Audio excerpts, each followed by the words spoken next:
మీడియాని సహాయం అందిస్తూ పెడుతున్నా ఈరోజు.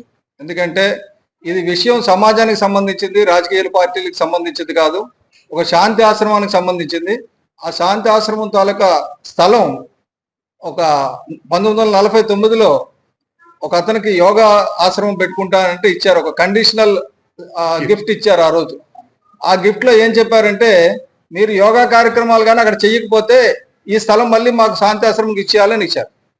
అది ఇప్పుడు 1949లో ఇస్తే, ఆ తర్వాత అక్కడ అడ్డమైన కార్యక్రమాలు అంటే మిగతా కార్యక్రమాలన్నీ అది యోగాశ్రమం కాకుండా వేరే పనికి వాడుతున్నారని చెప్పి ఆశ్రమం వాసులు గొడవ పెట్టారు.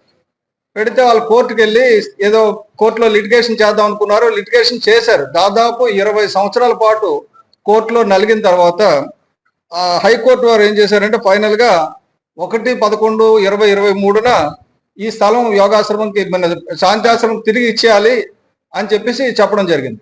దాని మీద వాళ్ళు సుప్రీంకోర్టుకు వెళ్ళారు.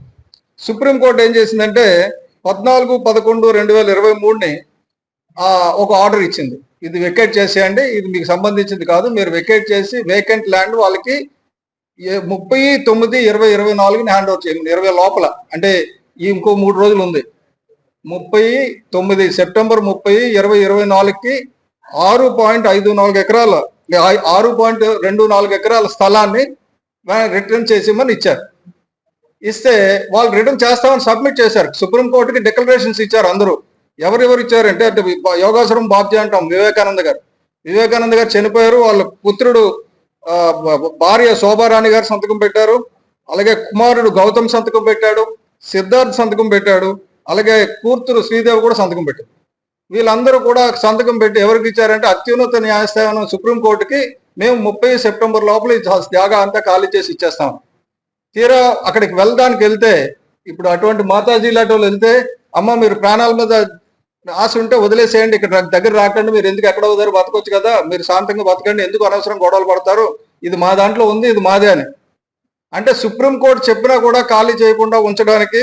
నెక్స్ట్ అక్కడ ఒక గౌతమ్ అన్నతను బాబ్జీ యోగాశ్రమం బాబ్జీ వాళ్ళ అబ్బాయి డ్రైవింగ్ రెస్టారెంట్ పెట్టుకున్నారు, అలాగే సిద్ధార్థ్ అన్నతను పెట్రోల్ పంప్ పెట్టుకుని నడుపుతున్నారు. శాంతి ఆశ్రమం మాత్రం పేదలకు సాయం చేస్తూ వచ్చిన భక్తులు ఇచ్చిన చందాలతోటి టీచర్ల జీతాలు ఇస్తూ ఆశ్రమం నడుపుతుంది. శాంతి ఆశ్రమం అనేది 105 సంవత్సరాల క్రితం స్వామీజీ ఓంకార్ స్వామి గారు 105 సంవత్సరాల క్రితం పెట్టారు ఈ ఆశ్రమాన్ని. అది తోటపల్లిలో స్టార్ట్ చేసి అక్కడి నుంచి విశాఖపట్నంలో తీసుకొని, వీళ్ళ ఉద్దేశం ఏంటంటే మత సామరస్యం, ముఖ్యంగా ఏ మతాల మధ్యన గొడవ రాకూడదని. ఇక్కడ జాగా కూడా చూస్తే ఎలాగుంటుందంటే ఆ జాగా ఎంత ఘోరంగా ఉందంటే, ఒకటి వెళ్ళడానికి మాత్రం చిన్న జాగా వదిలేసి మిగతా జాగా అంతా కబ్జా చేసే పరిస్థితి వచ్చింది. ఇప్పుడు అక్కడ క్రిస్టియన్ చర్చ్ ఉంది, ఆ తర్వాత చిన్న ముస్లిమ్స్ ఏరియా ఉంది, ఆ తర్వాత హిందువుల ఏరియా ఉంది. ఈ 3 మత సామ్రాజ్యానికి ప్రతీకలైన ఏరియాల్లోని కమర్షియల్ యాక్టివిటీస్ వీళ్ళు స్టార్ట్ చేశారు.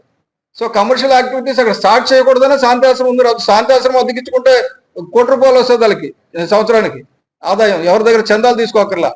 కానీ ఒక శాంతి ఆశ్రమం మన కైలాసగిరి కొండపైన సర్వమత ప్రార్థనాలయం కట్టడం కానీ, అలాగే తోటపల్లిలో మాతాజీ కూర్చొని అక్కడ పేదలకి చేయడం, అలాగే కోయంబత్తూరులో ఇక్కడ వచ్చి ఉన్నారు కోటగిరి ఊటీ దగ్గర కోటగిరిలో సాయిబాబా గారు వచ్చి ఉన్నారు. అక్కడ ఊటీ ఆశ్రమం నడుపుతున్నారు. 1300 మంది పిల్లలకి అక్కడ విద్య నేర్పుతున్నారు. అలాగే రాజుగారు నరసింహరాజు గారు ముందు నుంచి అక్కడ ఒక డివోటీ అక్కడ అడ్వైజరు, గైడ్, ట్రస్టీ అన్ని కూర్చొని అతను వాళ్ళ కొడుకు కలిసి చాలా కష్టపడి అన్ని చేస్తున్నారు. అట ఆశ్రమం తాలూకా ఆస్తుల్ని కాపాడుతున్నారు. అలాగే ఎంఎన్ ఆదిత్య గారు ఇది వరకు ఇక్కడ జీపీగా చేస్తున్నారు, చాలా మంచి పేరు పెక్కుతున్న వ్యక్తి. ఆయన చాలా చిత్తశుద్ధితోటి ఈ ఆశ్రమానికి సాయం చేస్తున్నారు. అయితే వాళ్ళని తన్నబోయి కొట్టబోయిన తర్వాత ఏం జరిగిందంటే, వాళ్ళు వెళ్ళి సర్వే చేయించుకున్నారు. సర్వే చేయిస్తే ఇక్కడ మీరు చూస్తే ఇందులో ఈ ఎల్లో లైన్ ఉంది, ఈ ఎల్లో లైన్ ఇలాగ ఉంది కదా, ఈ ఎల్లో లైన్ ఏరియా అంతా కూడా శాంతి ఆశ్రమం చెందిన ఏరియా కింద 6.24 ఎకరాలని చూపించారు. ఇందులోనే పెట్రోల్ పంప్ ఉంది, ఇందులోనే డ్రైవింగ్ రెస్టారెంట్ ఉంది, ఇవన్నీ కూడా ఈ ఏరియాలో ఉన్నాయి.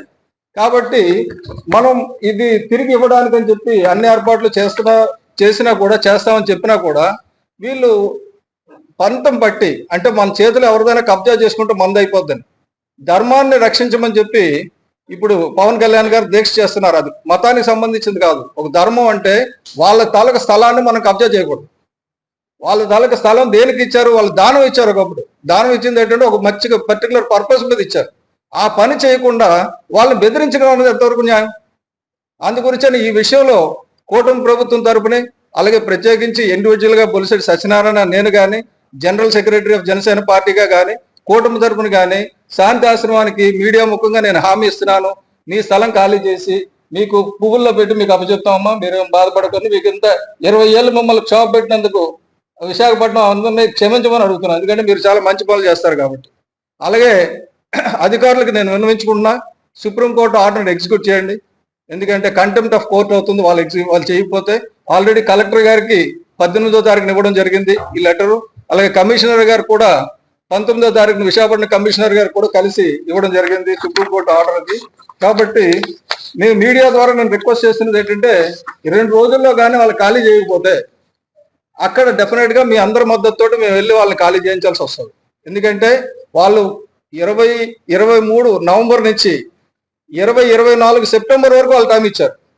ఇన్నాళ్ళు వాళ్ళు ఏం చేయకుండా, ఇన్నాళ్ళు 20 ఏళ్ళు కోర్టు చుట్టూ తిప్పించి ఈ 10 నెలలు కూడా తత్సారం చేసి ఇప్పుడు మళ్ళీ టైం కావాలని చెప్పి సుప్రీంకోర్టుకి హైకోర్టుకి వెళ్ళారట పిటిషనర్స్, నాకు తెలిసింది. కాబట్టి అటువంటి వాళ్ళకి తగిన బుద్ధి చెప్పాల్సి వస్తుంది. ఎందుకంటే చట్టపరంగా అన్ని చేశాం. అప్పటికే వాళ్ళు దౌర్జన్యం చేస్తే డెఫినెట్ గా జనసేన పార్టీ కాదు అన్ని పార్టీలు కూడా కలిసి ఈ విషయంలో నేను వెలగపూడి రామకృష్ణ బాబు గారిని స్వయంగా అడిగాను, అక్కడ ఎమ్మెల్యేని. అన్నగారు ఎక్కడి వరకే నీళ్ళు మనం చేస్తాం, ఇబ్బంది ఏం లేదు, మీరు ఖాళీ చేయించి వాళ్ళకి అప్పచెప్తామని చెప్పారు.